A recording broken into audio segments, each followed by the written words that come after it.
కానీ మీరు ఎందుకు నటుడు అవ్వలేదని నాకు ఎప్పుడు అనిపిస్తుంది. లేదండి, ఫస్ట్ అసలు ఆర్టిస్ట్గానే మొదలైంది. హ్మ్.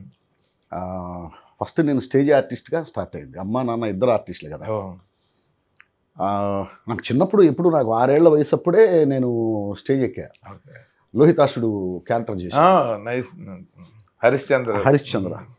ఆ తర్వాత నేను హై స్కూల్ డేస్ నుంచి ప్రతి సంవత్సరం ఏదో ఒక నాటిక వేస్తూనే ఉన్నాను నేను. ఆ తర్వాత ప్రజానాట్య మండలిలోకి ఎంటర్ అయ్యాను.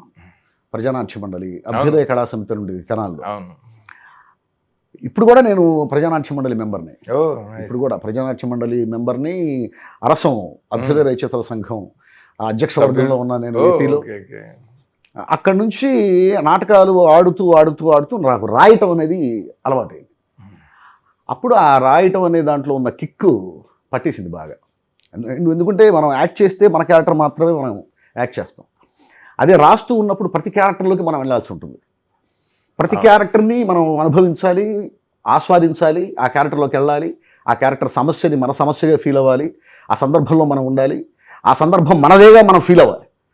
సో అది అది నాకు బాగా ఛాలెంజింగ్ అనిపించి ఇక నేను అక్కడి నుంచి రైటర్గా నా ప్రస్థానం. ఒక అపరిచితుడికి 3 పాత్రలు, మీకు రచయితకి అన్ని పాత్రలు 15, 16 మంది అపరిచితులు అనమాట మీలో.